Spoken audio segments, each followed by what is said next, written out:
Welcome to WKTV's series on golf instructions. My name's Ed Kotlar, and our instructor for today is Larry Stewie, who is the PGA teaching professional here at the Pines Golf Course. We are at the Pines Golf Course on 5050 Byron Center Avenue, just north of 52nd Street, and we have a beautiful night out here tonight. And our lesson for tonight is Larry's going to talk about the rules of golf, various things that you want to know about playing in hazards, and like how I should play my ball out of the golf cart after I hit it in there, bouncing it off a tree, and he'll explain that. And Larry, give us a little bit of your background first. This is my second year at the Pines Golf Course. I have worked at other various facilities. I've been a PGA professional for about 3 years now. I've been in the business since I was pretty much 14 years old. I've pretty much been working at golf courses pretty much my entire life. I've always wanted to do it. I enjoy it, and it's a great way to earn a living. Sure, especially on a night like this. Isn't a night like beautiful tonight, out here? it's gorgeous out here. Definitely gorgeous. Okay, now tell us a little bit about some of the rules of golf, the pretty common rules that maybe a lot of people don't know about, but they should. And Larry's got his props here all set to go. Yeah, exactly. Well, like I said, the rules of golf, there's so many rules. I showed you a book earlier that it was about a 2-inch thick book, and the actual rule book itself is only 32 pages in length, and it's a very small book. But as you know, on the golf course, there's so many situations you can get into on the course that common knowledge as far as rule goes, people don't know certain situations. That's why I kind of drew up a board here, different situations on the golf course. A lot of very simple things that people should probably know. If you're playing in a member guest tournament, playing in just a Kent County amateur like we had here last weekend, that would be a good tournament to know your rules. Or even the high school players, girls and boys, should really know their rules.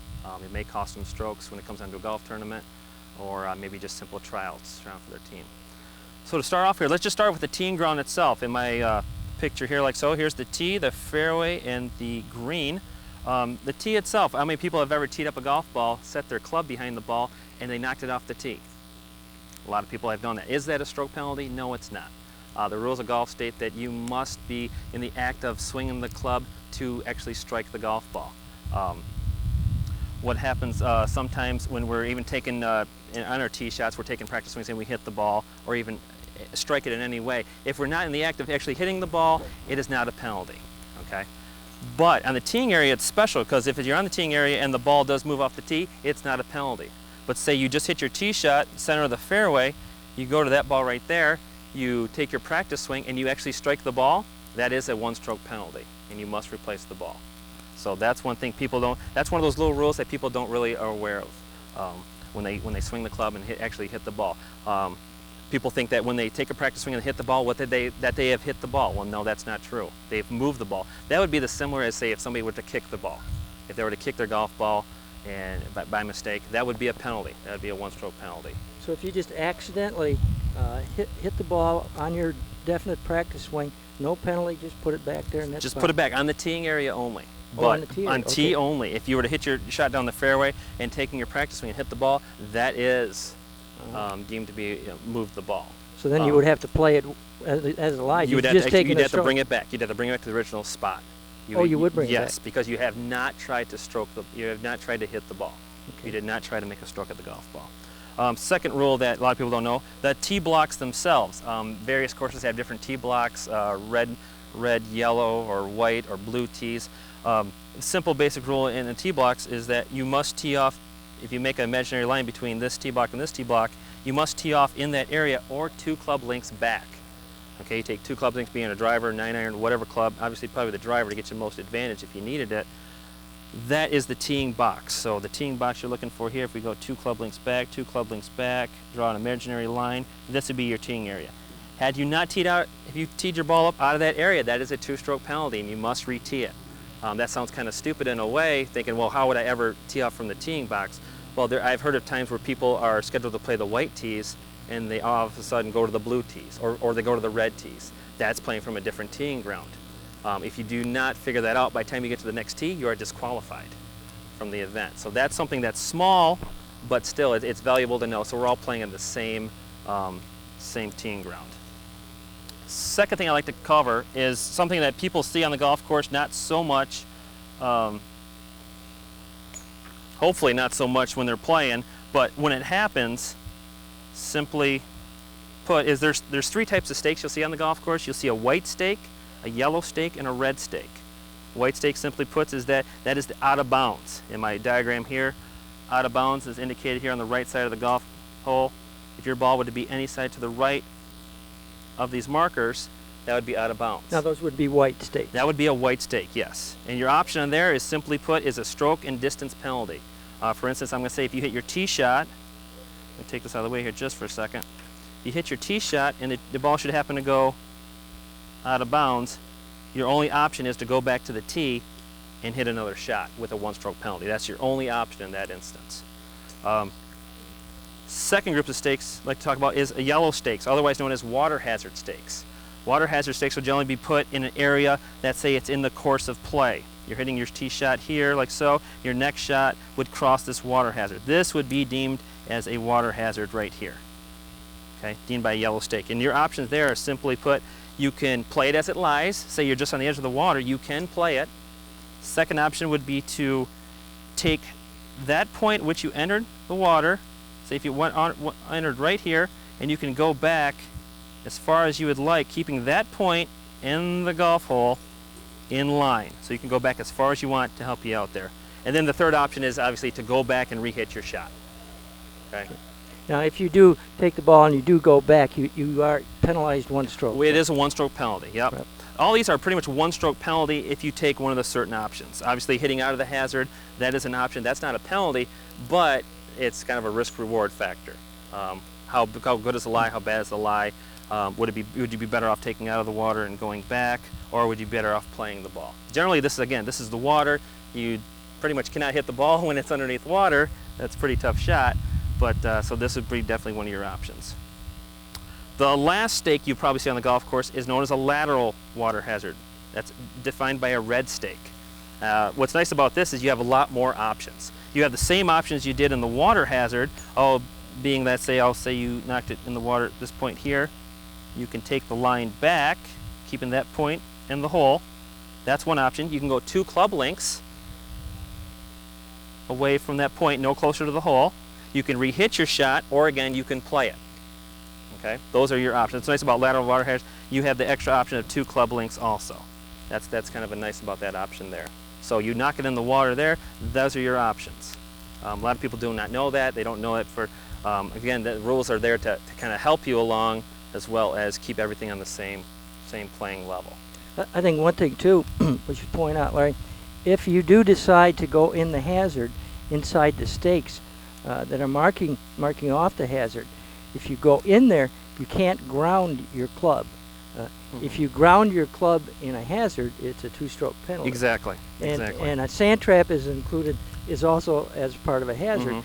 So if you're in a sand trap and you ground your club before you hit the ball, it's cost you 2 strokes. We did one show in this series on sand traps where we mentioned a 1-stroke penalty. Yep, that was a slight mistake. Right. And talk about when you take the club away. Yes, that touching the sand or in a hazard such as this, like a marsh area or water hazard area, you cannot set your club down on the ground. And your takeaway, you can hit some of the objects, but you cannot ground your club. It must be in the act of actually swinging and hitting the ball. Okay. And again, that's a 2-stroke penalty. Larry, I want to ask you one thing about the white stakes. When you hit it out of bounds, if you do have an out of bounds off to that side and you hit the ball, but you're not sure it's out of bounds, can you hit what they call a provisional ball? You exactly can. A lot of people don't know on out of bounds stakes, the ball must be totally out of bounds. For instance, if this is my imaginary line between that stake, and there's, say my ball is landing right on the line, I'll tell you what, it's still in play. The ball must be completely out of bounds, and this is where it's kind of a judgment call. This is where you're your referee. That's the nice thing about golf. You are your own referee. If you get more technical golf terms or more technical rules, then you kind of maybe have to go to a committee or somebody knows a little bit more about the game. But when you're on the course, you have to decipher between this stake and this stake. Is that ball on the line, or is it totally out of bounds, or is it totally in bounds? So right there, this ball would be totally in bounds right here. This would be in bounds. This would be out of bounds.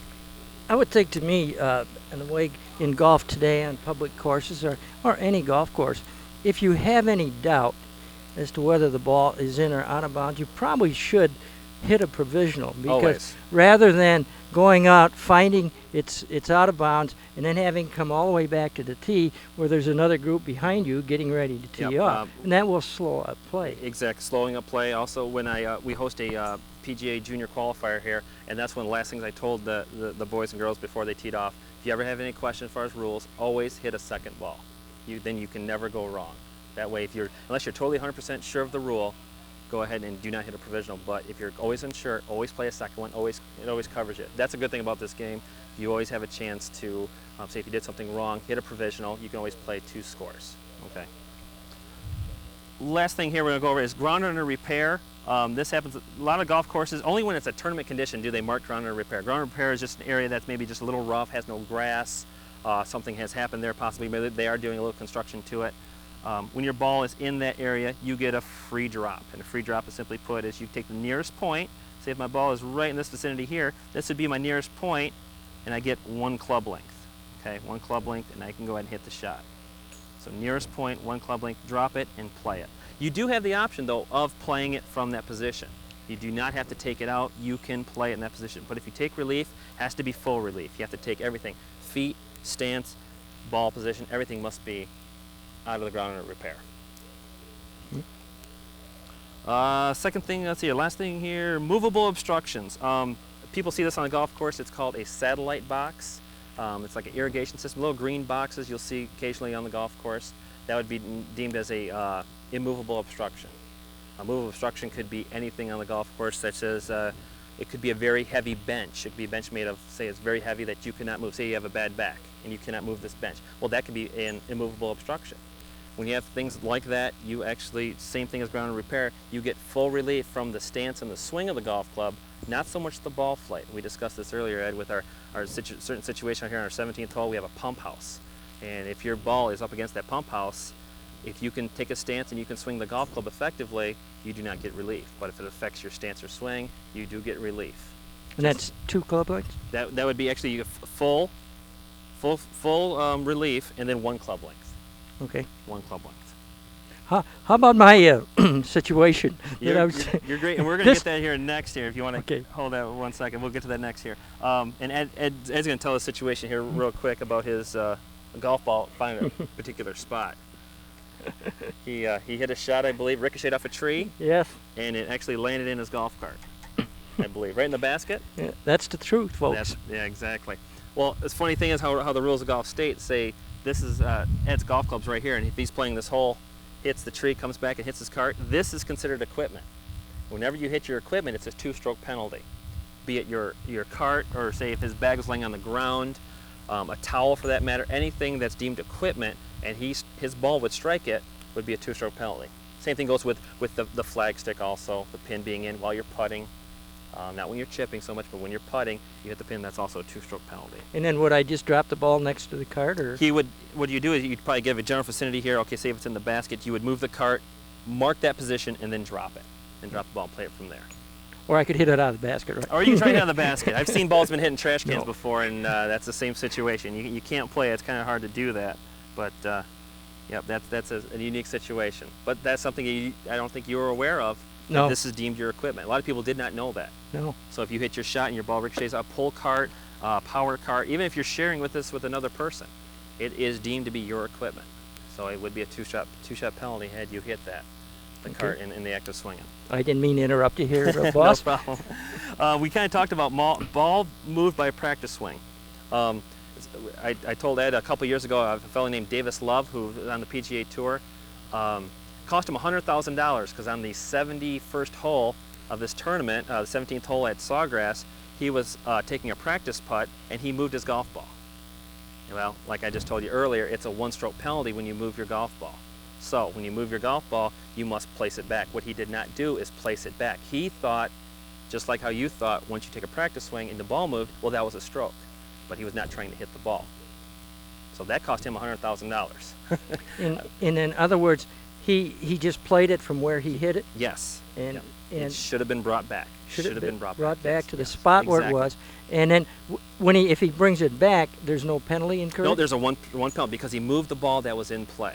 But what happened, he had a general penalty of 2-stroke penalty because he played it from a wrong spot. Oh, from wrong spot. And what he didn't bring it carded back. was a 5, he thought, and signed for that, but he actually should have had a 6. So that's where he got disqualified for signing a wrong scorecard. And that's another rule to this game. Scorecard must be exact. And that's something we can't stress enough. Hole by hole needs to be correct. Another thing here that a lot of people do not know is when you're on the putting green, you can mark your golf ball. That's the only time you really can legally mark the golf ball while it's in play. So you're on the putting surface, you put a coin down, but say in the act of putting the coin down, it hits the golf ball and moves it 3 inches. Is there a penalty there? A lot of people think there are, or there is, but there is not. In the act of marking your ball, there is no penalty. Being that maybe you reached down and kicked it a little bit or hit it with your hand, that's not a penalty. You do have to place the ball back to its original position, but there is no penalty when you're in the act of marking your golf ball. So that's one of those little tidbits of golf rules that a lot of people do not know. And there's so many out there. Want to throw you a little question here. Oh, this would be good. The reason I asked this is I was watching a golf tournament on TV some time ago, and there were 2 of the pros. Their balls were off the green. They were off the green, but they were like right next to each other. And one did go up and mark his ball. Yep, that is one of the specific situations. Same thing like in a bunker or chip shot such as that. Obviously the one furthest from the hole plays first, so the other person would either mark it with a tee or a coin, or maybe position it a few inches away, maybe using his club as a guide, maybe 1 club length away, maybe his putter width away. That's a particular situation where you can mark the ball while it's in play, other than the putting surface. That's a good question. When 2 balls are obviously together, you cannot strike one without striking the other. So you need to mark it, then you place it back in that position. Okay. Good question. You mentioned something else too, and different people that I play with in different places. We have a question as to who should hit first. For example, I've played with some people who would say the person who is furthest away from the hole is the one who hits first. But then I play with other people who say if you're off the green, everybody has to be on the green first. And even though, say, my putt is 50 feet away, and I'm furthest away from the pin, if somebody is like 20 feet from the pin but in the fringe, now I'm furthest away, but do you let that person get on the green first, or do you take the furthest away? If you're playing in a tournament, the actual rule is always the furthest person from the hole. I just drew a picture here stating that this ball here is on the putting surface. I would just estimate here, I'll just say 50 feet to use as an example, and this ball is off the putting surface, say 15 feet away. The actual rules state that, say if you're playing like we talked about match play a little bit, that's a whole nother rule book really as far as that goes, but this person would always play first, the person furthest away. Even though this person's off the green, you know, they can use the pin in, but for the speed of play factor, a lot of times people will just say, oh, go ahead and chip up if you want the pin in. But the actual rule state is always the furthest person from the hole should always play first, no matter where you're at on the golf course. Especially, and that's a good question too, just off the green, but this person's 50 feet away on the putting surface, this person would go first, stated by the rules. Other than that, Ed, I think we pretty much got all the basics covered as far as common problems, what people don't know, the difference are the red stakes, yellow stakes, white stakes. You know, can these stakes be moved? Okay. Well, no, they cannot if you're in the hazard. You can never touch out of bounds stakes. Those always must be there. You cannot touch them. That's actually a penalty to move those. If you're in the hazard and you have, say your ball's in the hazard and you have stakes around here, red stakes, if you're in the hazard, you cannot move the stakes. If you're out of the hazard, yes, you may move the stakes. Play your shot and place them back. So when you're in the hazard, you cannot move the stakes, but when you're out of the hazard, you may move them. Not the out of bounds stakes, but you can move the lateral hazard stakes and the water hazard stakes. What happens if you land on a cart path? Cart path, that's a good question. Let's just kind of make a note here. Let's make this, I'll make this my cart path right here. Cart path is pretty similar to ground and repair. You do get relief. Obviously, you probably never ever want to play from the cart path. Obviously, you probably ruin your clubs and you ruin your golf ball too, possibly. What you do there, again, you get the nearest point of relief. Say the ball is right in the dead center of the club, or dead center of the cart path. While you're right-handed golfer or left-handed golfer, that's what you have to figure out first, because obviously if you're a right-handed golfer, on this particular shot right here, you would probably bring it here to the left because of your swing. Now see, if you're a left-handed, that would not be the nearest point, because if you're left-handed, you would probably be putting the ball almost in the fairway. So here, being left-handed, you would probably go right here. Again, nearest point of relief, closest to the cart path, but you cannot get too much of an advantage on a cart path. But you do get relief, nearest point, as far as, depending if you're right-handed or left-handed golfer. Mm-hmm. Okay, you can't get too much of an advantage. Okay. So that's a good question also, the cart path issue. You know, something else that I wondered here at the Pines golf course, which is a very beautiful golf course and very well maintained, folks. If you haven't been out here, it's a great course to play. But there's one particular area on the 10th hole goes down and the 18th hole comes back, Mm-hmm. and the rough area is common to both holes, Mm-hmm. and frequently people teeing off in 10 and teeing off in 18 hit it in that same rough area. Mm-hmm. What happens if you play the wrong ball? Ooh, that's a big one. That's a big two-stroker there, Ed. What you try to do is you find out where that ball was last placed. Ideally, you want to go back and say, hey, did you play what ball were you playing? Oh, well, I was playing a Titleist. Well, what do you have in your hand? Well, I have your ball, or say vice versa. You're playing each other's balls. You would tell the other person, well, it was that area right there. Drop it. Say if you're the person who actually played the wrong ball, you get the penalty. But if somebody else played your ball, you don't get the penalty at all, obviously, because you did not have anything to say about that. So you contact that person, say, hey, what position? Find the position and drop it without penalty to you. But had you played the wrong ball, say just even in your group, you play the wrong ball, it's a two-stroke penalty, and you have to bring it back to that spot. I always tell some of the people that I play with, it's a good idea to always check the ball before you hit it. And I sort of do that automatically now. I get up, get out of the cart, and I look and say, yep, that's my ball. I can always recognize my ball because it's got all the tree bark on it. And so they're pretty easy to spot that way. Mm-hmm. Yeah, you always want to mark your golf ball, because how many golf balls does Titleist make in a year? How many golf balls does Strata make, or Top Flight make in a year? How many Stratas do they make? If you don't put some identifying mark on there, how do you know it's your golf ball? Some people put a couple red dots, blue dots. I put like a small little red X on my ball, so I always know it's mine. I never have that problem. I have yet to have that problem, and I hopefully never will. That's a big penalty for you. Okay. Ed, I think we pretty much covered everything in the basic rules of the game. I don't know what else we could go ahead and cover. Well, one thing I was wondering if we should explain the penalty difference hitting into a lateral water hazard as opposed to a hazard all the way across the golf course.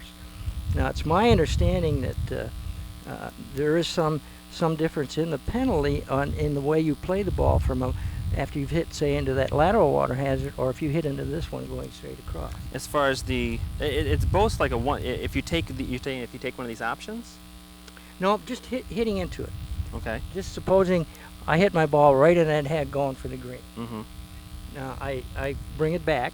Okay. I can't get the ball; it's in the water. That's right. Okay. And then is that a two-stroke penalty? No, that's one-stroke penalty. Okay. No. We always say one in, Mm-hmm. one stroke that you hit it in, Mm-hmm. two to come out. Yep. And then be hitting the third shot. Then you'd yep. be hitting your third You always shot. count the shot that you did hit. Obviously, you cannot hit this ball. So if you want to make your rule of thumb, as if you did hit the ball out, maybe use that as a rule of thumb. Always count the one-stroke penalty as you take the ball out of the water, or as you may have lost the ball there. So take it a one-stroke penalty, and then you bring it back the line between the point of entry and the hole itself.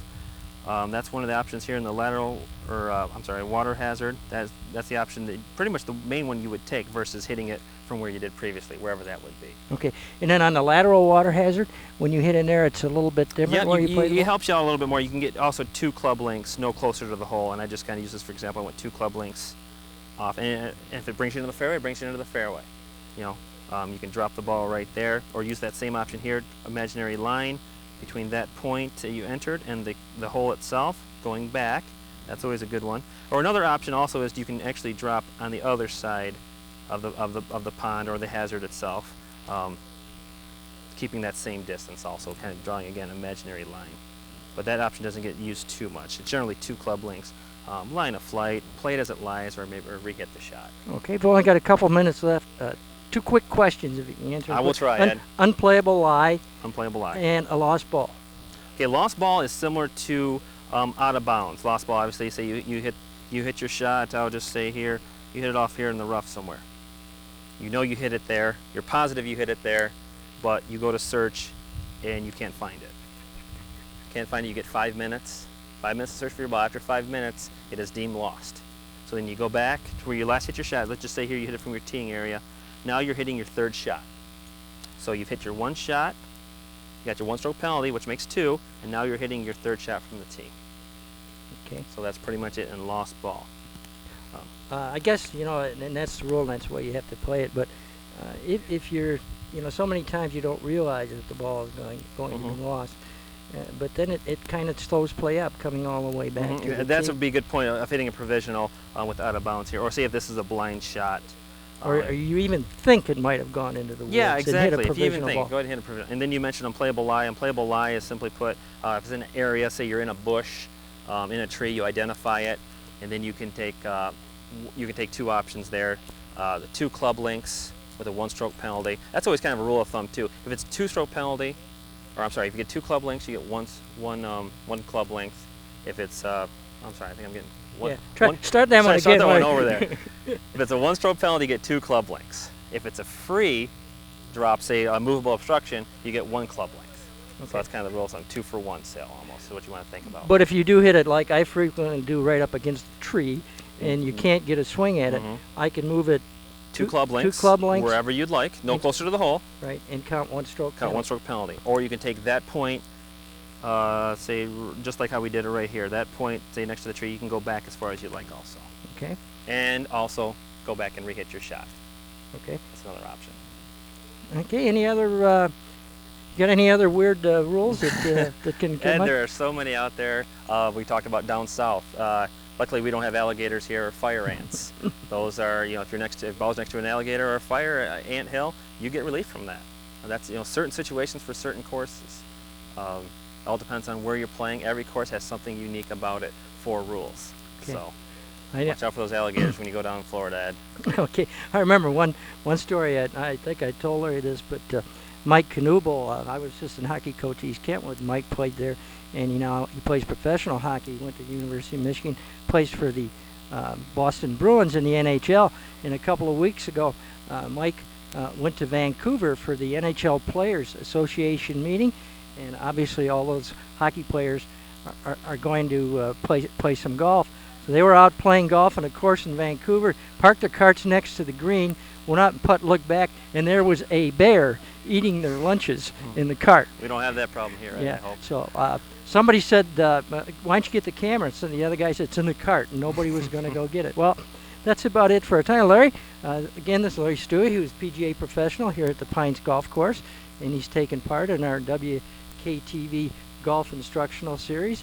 My name's Ed Kotlar, and we certainly hope that the lessons that we are going to produce and are showing you will help your golf game. Larry, thank you very much. You're welcome, Ed. It's a pleasure. It's been a lot of fun. Rules are there to help us and also to make us all on the same playing field.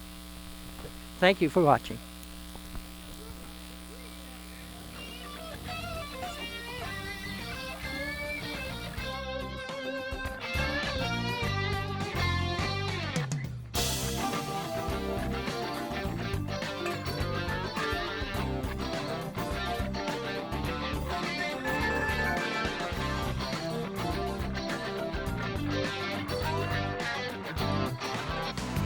You can purchase a copy of tonight's show for $18, or if you provide the VHS tape, $10. Send your request to the address on your screen or call us at 532-6467.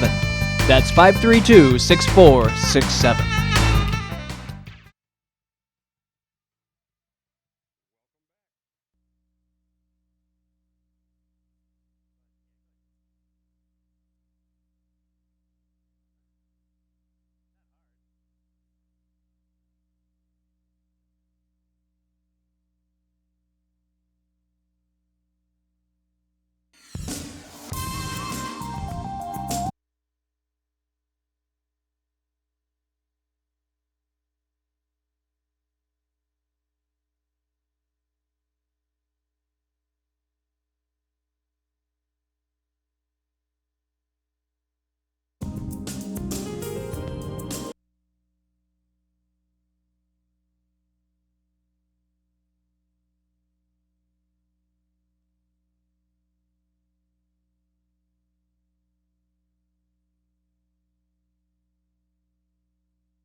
bringing the club back to how it started.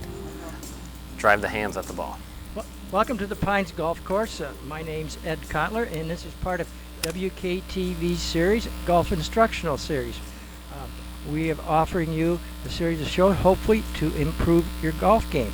And I'd say we're at the Pines Golf Course on a beautiful night, and today we're going to talk about the swing and maybe some certain fault. And our expert for today is Larry Stewie. Larry? Thanks, Larry Ed. is a PGA professional, and he's a pro here at the Pines, and been here for how many years, Larry? This is my second season at the Pines. I worked at various courses throughout the area. Like I said, I've been working job as a golf professional for probably about 10 years, and I've worked as assistant and working bag rooms, picking range balls, kind of what kids do when they first get into this game, and work at golf courses. So I've been in the game pretty much most of my life. Okay. And our demonstrator for tonight, if he'll step in here, we have Clayton Thalen. He's a Granville High School golfer. And Clayton, what year are you in? I will be a junior next year. Okay. How's the team? Doing good. Next year we should be pretty strong, so we're looking forward to that. Good. And Larry's going to talk, and you're going to demonstrate, right? That's right. Okay, so I will turn it over to Larry. Okay, thanks, Ed. Today we're going to kind of go over the common faults in the golf swing. Slicing, hooking, pushing, pulling, maybe hit fat shots, thin shots. Why are you hitting the ball in certain situations, and maybe some tips and drills to hopefully eliminate bad shots, pretty much. First thing we're going to kind of go over here with Clayton is what I think 90% of the people that play this game, they start hitting something called the slice. Now I'm going to refer to everything I'm going to talk about tonight is pretty much for the right-handed golfer, because since Clayton is right-handed, I'm right-handed myself. A slice to a right-handed golfer would be a ball flight that would go from the left side of your target all the way to the right side of your target, almost like a big cutting motion from left to the right. Big slice. What a lot of people, again, when they first take up this game, this is what they do. Because we are so right side dominant in all the things that we do, that is a key factor as far as having a slice. So I'm going to have Clayton do here is go ahead and set up to a golf ball here. I'm going to have him just do a takeaway only. And when he does his takeaway, I'm going to have him do something that I told him to do earlier in that right elbow. This is a common flaw right here. This right elbow will come flying way away from our body. So when this right elbow comes far from our body, he does something called separation. He'll separate and kind of come over the top, which will cause that cutting motion. The angle at which the club would come in would be on this type of motion, from an outside to in motion. Okay, that will cause that ball to cut and have the rotation of the golf ball be that, so it would be a slicing motion.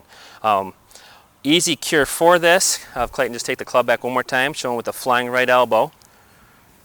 Okay, good key for this, and I'm going to take it right here, is just take a simple head cover. Take a head cover off your driver, 3-wood, whatnot, and I'll set it right here, put it right under his right arm. See how that keeps that right elbow tight and close to his body. The idea here is when we take the golf club back, keeping that right elbow close to our side, we want to bring it back on that same angle. We don't want to change the path of this club. Obviously, and I'm just going to take this out again, I'll have him take a backswing and just fly that right elbow out. When he separates that right elbow, his first motion, being right side dominant, is to do this. He'll throw that right elbow out, pushing the club out, causing it to slice into the ball. So go ahead and take a backswing one more time. Tuck in that right elbow here, get it nice and close to your body. This would be a good drill also, maybe hit like half shots. Don't need to quite hit full shots. And then right through impact, he'll try to keep that in for as long as possible. I'll have him demonstrate a shot here in a second. He's going to try to keep that into his side for as long as possible, even through impact, and then obviously the club head cover will fall down eventually. But I want him to kind of demonstrate here, keeping that right elbow tucked in your side. Again, this is for the slice, when that right elbow comes shooting out of your side. Good, solid swing. Good follow through, good finish. Club head cover did fall at the end there, that's great. Hit that ball pretty solid, as you probably may have heard. Second thing, we can talk about also with a slice, now I'll have him set up one more time to a golf ball. It's simple, what we call coming over the top. And the coming over the top is pretty much, I'll have him take a takeaway to the top of his backswing. Now elbow position is good, but a lot of times with that slice, first motion will be, again, even more over the top. Good position is good here at the elbow, but again, that right side domination comes over, again, changing the path of the club, causing the slice. Simple drill for this would be just to take his right foot and just drops it back, oh, say 4 or 5 inches.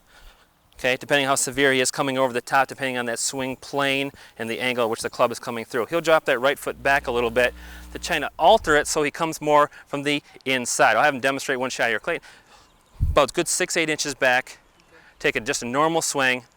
So there is no over-the-top type swing. You'll notice how he comes back. He'll come more from the inside of the swing path. Go ahead and hit a shot for us real quick. Good. Solidly struck. Came from the inside from the golf ball. Didn't cut across it. Cutting across it meaning that the club did not come through from the outside to in. It came more from the inside to out. Now, the reverse of the slice would obviously be the hook. And the hook is pretty much changing the path. It's kind of what happens when you maybe do these drills too much, or too much to the extreme. Go ahead and set up this golf ball here, Clayton. Takes the club back. He's a club back in a good position, but then also he drops it in so flat and so low, he reverses the motion. He comes from the inside and finishes out and rolls his hands over, almost like a right-handed curveball would be in baseball. That's the rotation of the golf ball as he hits it. It's coming from the inside to out. Okay. Now for this drill, it's pretty much just the opposite of what we did before. I would have maybe his left foot drop back about 6 or 8 inches to get him thinking more of taking the club straight back and finishing more out to in. This is not so common. The big hook, generally, the first thing I would look at is the grip on the golf club. If the grip is not correct, if the swing path is fine, if the swing path is not correct and the grip is fine, I would use this drill. But generally, I'll have him grip the club here real quick. A lot of times people who hook the ball will have this sort of grip right here. We call it the motorcycle grip because he's trying to rev up the motorcycle. This strong grip right here will also alter the club head. So I would definitely say in hooking, if it's not so much the swing itself, if you're hooking the golf ball, I would say check your grip. Check that right hand. Make sure it's in a natural position. Now he'll take his good grip there. Good position. Okay, that's a natural hand position. So I'll have him show the drill, just dropping his left foot back, hitting some shots. Hopefully trying to hit the golf ball straight and keep the club on path and plane back and forth. Good.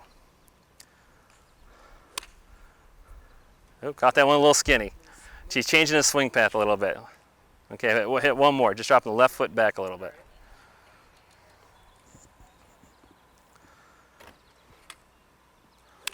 Good swing. Now, talking a little bit about path and plane, here's a great drill that will cost you pretty much nothing because you already have these tools. It consists of a tee. Go ahead and take this club here, Clayton. I'll take this away from you. It consists of a tee and 2 golf clubs. And what this does here, you take one club, stick it like so towards your target. You take one club length, let's say about 3-4 feet, in line with the previous club. Stick a golf ball right in the center of the 2. What this is a good drill for, again, is getting your swing on plane and on a proper path. Now what this does here, you notice he has a golf tee right in the butt end of his club. Takes the club back and he points that tee right at the golf club, right here. Good position. Okay, extends that line through. Now he does a follow through, go ahead and do a follow through for me, and just reverses the process. Takes the butt end of the club, the golf tee, points it right at the club there. This shows a proper plane, okay? Takes the club back, right back, straight back, and then follows through. Boom. Now again, when we're talking about pushing and slicing and cutting the ball, take a backswing for me there, Clayton. If he changes the plane like this is going to cause the slice. This will cause the hook. Now look at the difference as far as we elongated the tee like so. This would be the hook. This would probably be the slice. Again, coming over the top versus coming too far inside. And same thing goes for the follow through also. If he follows through, if he gets too flat, I'll go ahead and do a follow through for me, Clayton. If he goes too flat, that'll also pull the ball to the left, and too far like this will push it out to the right. So there's our push and pull. This is a simple drill. It will cost you all of 1 golf tee on the butt end of your club, 3 golf clubs in your hand, 1 in your hand, 2 lined up to your target. Good swing drill to do in your backyard. Some of these drills this evening we're discussing is, I like to call all of them backyard drills, because a lot of these you do not need to necessarily hit a golf ball. He could sit here right now all evening long, hit an imaginary golf ball there, and just do back and through. Just go ahead and keep doing that for me, Clayton. See, back and through. Simple drill to get your club on its proper path and plane. Okay? Simple as that. Another good drill in regards to just a simple swing. Just using a simple range bucket, or maybe even a ball that you'd have in your, say like a big rubber ball about this size. I'll go ahead and have Clayton go ahead and grip the club there. Sticks the bucket right between his elbows like so. And what the idea of this drill is to keep yourself at one-piece takeaway. And what I mean by one-piece takeaway is he gets the club head, his hands, and his chest all to take the club away, not separating any of them. Okay, so he does a takeaway, and when he gets the club back, what he tries to do here is it's as if there was water in this bucket. That's what he wants to achieve when he takes the club away. Makes it so that there's like water still in this bucket. He doesn't want to be in a position where the water will dump out forward or obviously reverse. Okay, so here's another good drill, again for path and plane. I'll go ahead and do a follow through for me, Clayton. He just reverses the process, keeping the water in the bucket, or range balls in this matter right here. Whatever gets you to get you to think about one-piece takeaway and one-piece follow-through. Keeps the hands good, chest all moving together, takeaway and follow-through. Very good drill. You come out here, hit range balls wherever you're at, take the bucket. People can maybe laugh at you, but this is a great drill. Stick it right between your arms, takeaway and follow-through. Make sure you keep the water in the bucket, or maybe even the range balls. Think about the range balls staying in the bucket. Another drill I see a lot in amateurs, or a lot of fault I should say, is something called the reverse pivot. And what simply put is, I'll have Clayton here demonstrate it for you what a reverse pivot is. When you take the club back, your weight is going forward, not going back. Ideally, when you take the club back, your weight should be on your back foot. Okay? What Clayton just demonstrated, go ahead and right from the start there, Clayton. Take the club right back. All his weight is on his front foot. So when he follows through, he's going to reverse his pivot. Follows through, look at now all his weight's on his back foot. That right heel should be up in the air, ideally.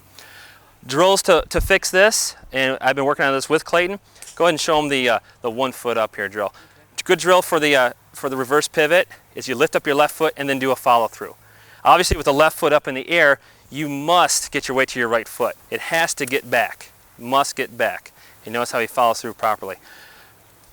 Goes up, follows through, getting the weight back. If you notice, his motion there is similar to that of maybe throwing a ball, softball, baseball. Good analogy is skipping rocks on a lake. I've used that one a lot. Amazingly, a lot of people can associate that with a golf swing. I'm going to take this club out of his hand, and I want Clayton to demonstrate skipping rocks on a lake for us. Show the body motion of skipping rocks on a lake. See how he drove his hips through, got his weight from his back foot to his front foot properly, and all his weight got transferred, and he put a lot of power on that ball. That's the idea here in our golf swings, to generate as much power as possible. If we do a reverse pivot, obviously there's no power. There's no power being loaded up on his right side, just like how he skipped rocks on a lake. All his weight went forward, so then when he does a follow through, all his weight goes back. He will probably lose a lot of power and a lot of energy in this golf swing because of that reverse pivot. So this is a good drill for him here. When he takes the club back, lifts up his left foot, and follows through. Okay? And again, simulating the skipping rocks on a lake is also a very good analogy for the golf swing. Again, keeping that right elbow close to your side, because he's a right side dominant person. He throws the ball right-handed. He does everything right-sided. So he takes that ball, think of it like skipping rocks on a lake, drives his hips through, releases the ball, just like how he would had he had a rock in his hand. Those are some pretty good drills right there to cure hopefully common flaws in your golf swing. One other thing we want to talk on is something that we don't like to talk about, and it's called the laterals, otherwise known as the shanks. That is I see Ed over there laughing. If anybody's ever had this problem before, it's very bad. It's something where you say the word and it makes people cringe. And I'm not going to have Clayton demonstrate it, but I'm going to have him have a wedge in his hand. What he's pretty much doing here, folks, is when he does shank the golf ball, is he's coming through, and what's happening is the hosel of the club is hitting the ball. What I mean by the hosel, let me have this here for a second. The hosel is indicated right here on the golf club. The ball is hitting this area right here, and the ball is just going to shoot straight right. Obviously, in this game, we want to hit the ball straight. We don't want to hit it straight right. Reason for that can be many issues. One, and he's doing right there, standing maybe too close to the golf ball. Obviously, standing too close to it will cause the hosel of the club to hit the ball first and causing it to go right.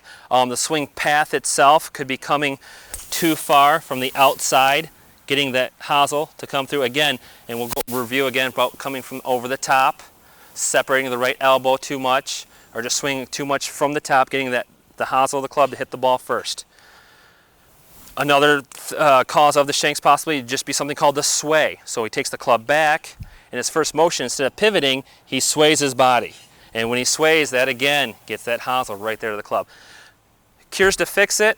One was taught to me by a golf coach when I was growing up in high school. Simply put is, you adjust the ball, and when you take the club back, you take your seam of your shirt right here, and go ahead and do a takeaway for me. Take the seam of your shirt, pointing it at the golf ball. This gets your weight back, it gets you a more full turn, and also gets everything more on target, more on plane. That's a good fix right there. Another one would be, obviously, to stand a little bit further away from the golf ball. Don't crouch it too much. Stand yourself a little more comfortable position. Again, not crowding it so much. And then a third thing to cure the shanks, get the weight more on your heels. A lot of times, again, when we stand too close to the golf ball, we get weight on our forward foot, on your toes too much, and that again will get that hosel to hit the golf ball first. So maybe even rock your weight back on your heels so much so you can get that club to more square. The problem with the sand wedge and the pitching wedge is that hosel is so pronounced that it's much more likely for you to hit that type of shot with the sand wedge or pitching wedge versus the longer iron, 5-iron, 4-iron, whatnot. It can happen, but it's not as pronounced. So that's pretty much everything I think we've covered so far. Ed, do you have any questions regarding? One thing I was going to ask, some of these, my leash is short back here. On some of these shots and corrections, do you do anything as far as maybe changing a hand position or the position of your stance, whether you would open the stance a little more, close it to either prevent a hook or a slice, or to get a hook or a slice? Get a hook or a slice. Or would you just basically alter the swing and not the hand position so much? The hand position would be, and I used Clayton earlier, talking about when he turned his hand under for the hooking of the golf club. The natural hand position on the club should be such as if you're standing at your side and your hands are relaxed at your side. Mm-hmm. This being my right hand, this would be a natural hand position on the golf club. Had it been underneath like so, and I would do a follow through, and I get to my natural hand position, well, that club is just turned 20-some degrees, so which would cause the hooking. Putting the hand right hand more underneath would definitely give you a hook. If I have a shot that calls for maybe a steep hook, I would do that. That would be one of my things. Keep my weight back on my right foot longer, and also maybe take my grip a little more underneath versus my natural grip, which is on top of the club. Take it a little more onto the side. Would you do anything different with the stance, or keep that basically the same? I'd keep that the same. And when you're talking about that would be what I do for a hook, and for maybe a cut shot, I would play the ball a little more back in my stance, and then I would kind of concentrate on maybe more of a sway and more of a cut type motion. Like I had Clayton demonstrate the separation, trying to swing from the top, maybe get my right elbow to kind of release a little bit more. That would be if I wanted to slice, if I wanted to hit the left to right shot, more pronounced left to right shot, more of a cut shot. Okay. Now I'm going to ask a question that's going to give me kind of a free lesson here. Right? Of course, you can always send me a bill later. I know where you live, Ed. Out here. But trouble I have is I end up pushing the ball and leaving it off to the side a little bit. And I think it must be in a stance or something, but is there any particular way to, because it doesn't slice really. It's a straight ball flight. It's a straight ball off to the right. Okay, without looking, the first thing I would look for is the alignment. A lot of times people will hit shots thinking that, okay, that's a poor shot, I'm hitting it out to the right. Well, maybe you're lined up to the right. It could be just as simple as that, especially with a straight ball flight. My first indicator would be possibly alignment. What you think you're lined up to and what you're actually lined up to could be two different things. You brought up a good point there as far as a lot of people will line up their body to their target first. Well, obviously in the golf swing, and I'll go ahead, Clayton, go ahead and step to the side here. When you line up to your target, a lot of people will line their body up first and they'll set the club down. Well, obviously if my target is that black and white checkered flag and I set my club down, well, I'm 20 yards to the right. Too many people do not realize that we swing the club. That's what hits the golf ball, not our body. So we must set the club down first to the target, then set your body up. So now if you look at my body, I'm probably 15 yards to the left or maybe 10 yards left of my target, but my club is on the proper line. So that would be my first indicator to look at you first. Probably alignment. If the ball's flight is going straight, I would first check the alignment. Okay. That sounds like something I'm doing wrong. And, Okay. That's a good tip. I'll try Yep, it. I see that quite a bit. I see that in all the lessons I give throughout the years. I would say 40% is everyone has a alignment problem. Pretty much what you stated right there. Aiming, hitting, or actually aiming their body to the target and pushing the ball to the right. Right. So what happens over a bad habit over time, guess what happens? Club comes up, they separate the hands because they want to pull it to their target. Then all of a sudden a pulled shot becomes a slice over time. See, that's where bad habit can come about. Bad habits in this game come about at any time. At any time, as you well know, as everybody well knows. From shot to shot. From shot to shot, they could change at any moment's time. So that's the first thing I would check is the alignment. Okay. See what you're lining up. Are there any other particular drills that you like that you can help? And I'll have Clayton come back here. Another good drill that I have had a lot of success with, and we talked about weight transfer, is hitting shots with the feet together. And what I mean by feet together is when your feet are almost touching. With this, you cannot sway your body at all. There can be no swaying motion, or you will obviously fall over. With this drill right here, he's going to do a lot of pivoting. Okay, there's going to be a lot of hips and shoulder motion. That's where the power is in the golf swing. The power is here and here, not in the hands, not in the legs so much. I mean, these are power points, but these are the major ones right here, hips and the shoulders. Those need to generate the speed to get the club head going the 120 miles an hour to hit the golf ball and get it its proper distance. So I'm going to have him hit some shots just with his feet together, showing you how far and how solid you can hit a shot just with your feet together, pivoting your shoulders and hips. That was struck pretty well. We have to, we're running out of our allotted time here, as they say, and so we want to wrap this up.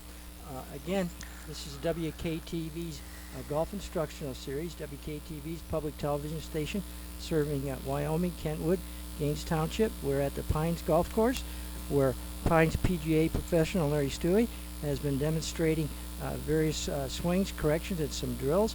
And our demonstrator today was Clayton Thalen, golfer at Granville High School.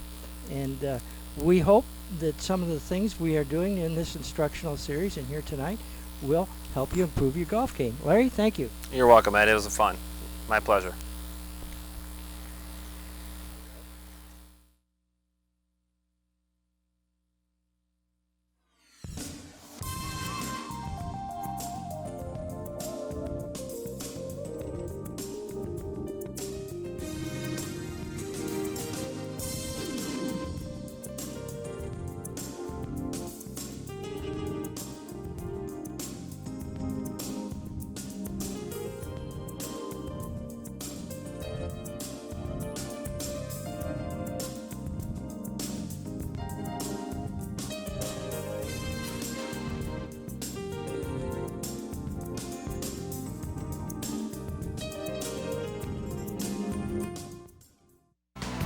You can purchase a copy of tonight's show for $18, or if you provide the VHS tape, $10. Send your request to the address on your screen or call us at 532-6467. That's 532-6467.